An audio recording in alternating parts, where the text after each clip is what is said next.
L'Agence congolaise de prestations et services SARL, la solution rapide pour toute activité des transactions immobilières en République démocratique du Congo.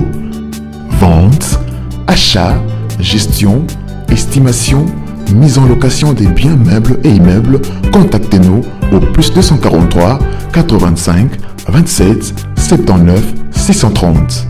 Vous avez une parcelle à vendre, un terrain, une villa, une concession, un bureau et un appartement à vendre ou à louer, contactez-nous au plus 243 85 27 79 630.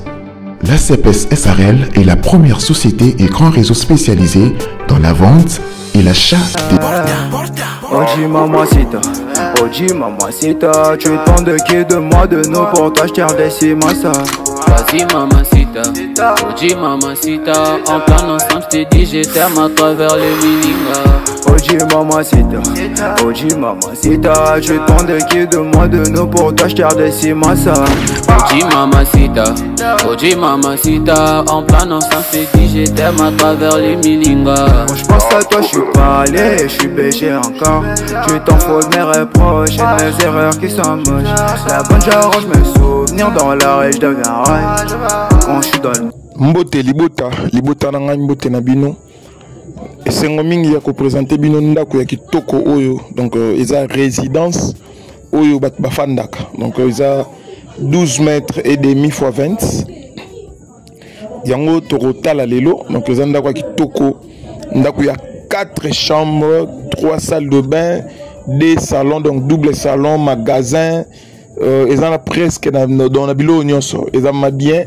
Ils ont kitoko makasi. Donc dès que tout le monde est boye, ndenge lupango, ndenda ko ezali, ndenge lupango ezaleli. Donc l'appareil photo n'est pas magique. Donc ils ont ba image auto, mais ça n'a qu'au la bino toujours. Donc ndako eza 4 chambres, 3 salles de bain, 2 salons, donc des salons. Dans double salon, salle à manger, cuisine, magasin, toilette à Libanda. Donc, awa toto l'accent no image ya Kati. Comme ça, torulinga tobi malibanda. Tozo image ya avenue, quartier Ndengezali. Par rapport, il y a ba demande, il y a clientèle Ndenge ezalara toujours. Avenue eza Ndenge nini, quartier eza Ndenge nini. Tobima comme ça, torozonga tobeta masolo, mosus na Kati. Voilà, donc awa toana avenue. Bomoni balé qui va beta balé donc aux avis voisinage dans le pan tobimina le pan de bana va beta balé tozo tambola mukie tokende tina makadam total la distance que l'on a là tina makadam sokeza combien de minutes. Donc déjà wana na ko signaler awa toza na commune ya Ngalema Mbinza Ozone Prince Mama Emo.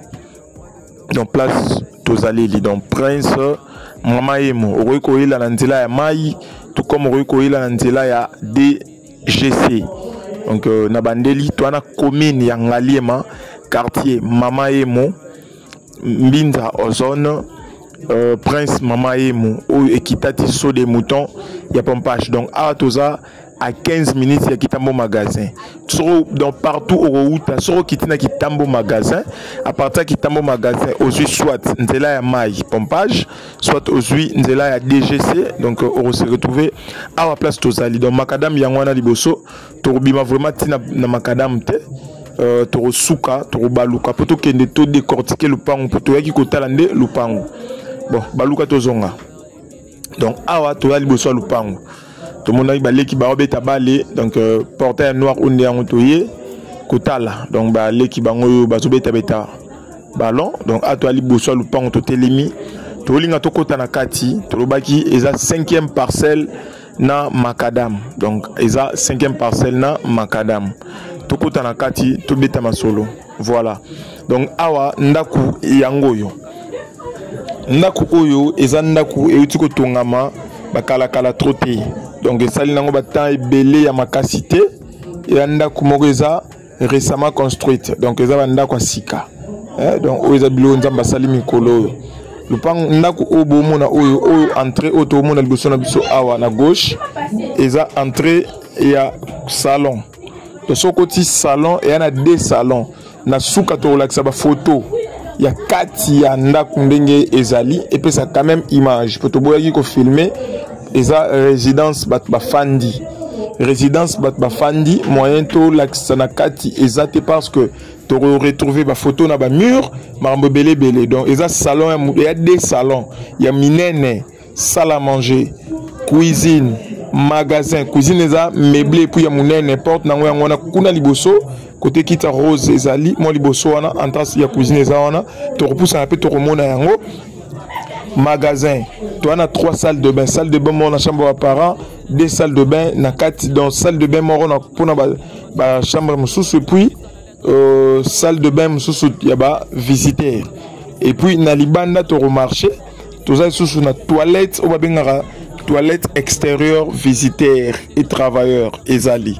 Donc, eza résidence mongo bien clôturée, bien construit, bien entretenu. Donc wana to tambola pe no mo muke to ke na droite côté. Voilà, donc awa tozo tambola muke to laksa quand même le pan ndenge to ngamela donc agno ce espace on a lobaki entre cuisine yango yo auto leki donc bo moni ba wala mpe mpandi tozo zo quand même moi image awa to na logette na droite to na toilette visiteur na sima to na espace pour nous recueillir ko baluka ti place mutuka kuna ezali do moyen to baluka ezate pe mutuka ezakuna liboso. Donc ndako oyo bache yango $150,000 à discuter.